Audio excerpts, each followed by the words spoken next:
Good morning, kiddos. Well, here I am again waiting on coffee, and I was just sharing with James how my first marriage was tough titty and the milk was not good.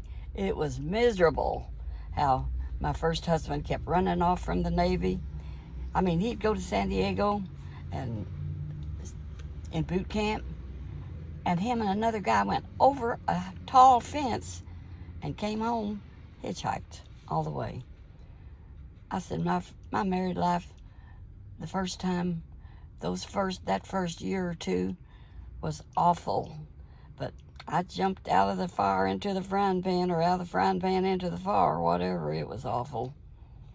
So I have told about how bad it was, how he went AWOL, which is absent without leave.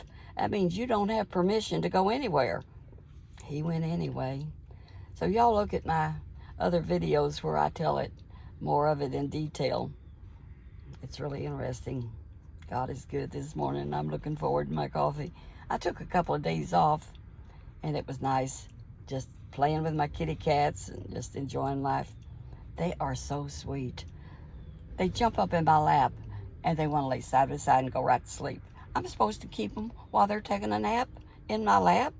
Not hardly.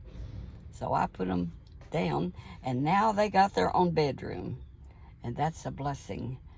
You can still hear them faintly once in a while meowing, and if you get up to go to the bathroom, which is opposite where their bedroom is, they have their own bedroom, you can see a little paw sticking under the door because they want to be with you so bad.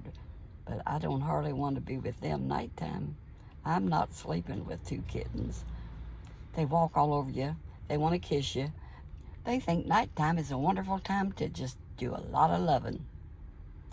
Well, maybe a little loving I can do before we go to bed with those little devils. And that's what they've turned into. They're just two little imps. Bless their heart. They have brightened up our home immeasurably. And I thank the Lord for them. So they're a joy.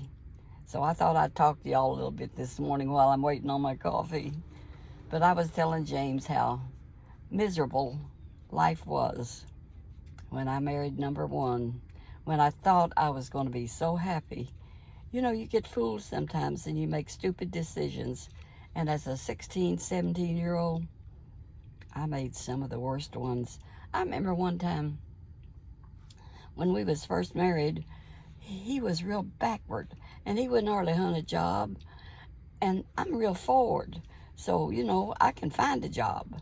But he was looking, he said, and he would just walk up and down the streets instead of going and really looking for a job.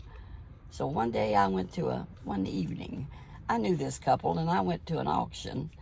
I liked to go to auctions and listen to it when I was younger, and that was entertainment.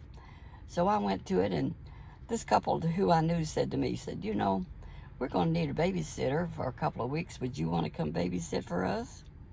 And I was telling James about it, and I said, yes, because I was so aggravated with Buddy that, you know what, I got in the car with them, and I went home with them, and I babysat for him for 2 weeks. Left him in our little apartment, which we had some furniture and stuff. And so after the 2 weeks were up, I told him I'm ready to go home. I never said goodbye to anybody or anything. Talk about dumb. But I was desperate. I just didn't know what to do. And I was not that strong a Christian, but the Lord helped me anyway. He always did. So I went back home, and there Buddy was. He didn't have a job, and he had sold what little furniture we had to eat. And I had to go back home with Mom and Dad, and he said, I'm joining the Navy.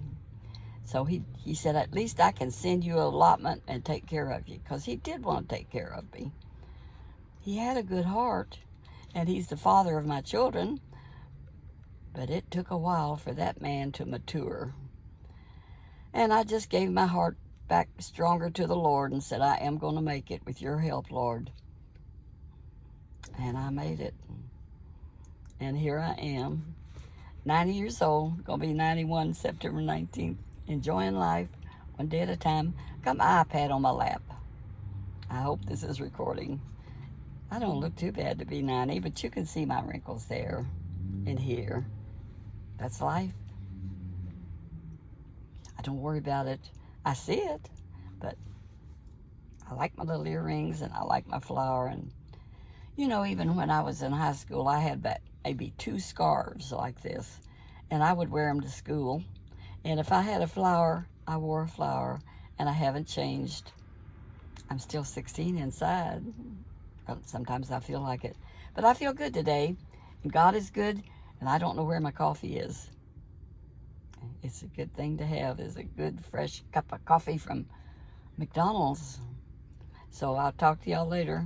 Here I've went 5 minutes. I hope y'all enjoy it. But I tell you what, life can get tough at times, kiddos, and it's been that way.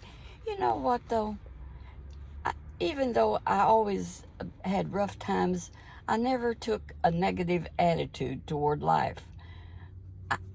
I didn't know what I was going to do next, but I knew that somehow or other, and see, I always did trust the Lord, even if I didn't. I mean, I wasn't going out and drinking or dancing. Dancing was against our religion. We didn't dance. But after he went in the Navy and he was gone, I went square dancing with my girlfriend, and his brother saw me out square dancing out at the Pine Ridge here in New Albany. And square dancing is really hardly, I mean, you know, it's not a sin, and the Lord didn't convict me of it, so I went square dancing every Saturday night, and that made him unhappy, and he wrote Buddy and told him I was running around on him, and I wasn't. But God worked it all out, and here's my coffee. Thank you, James. Yum, yum, yum. So I'll talk to you later. Have a great day. God bless you. Bye-bye. Walk that path now where Jesus would be pleased with you. Bye-bye.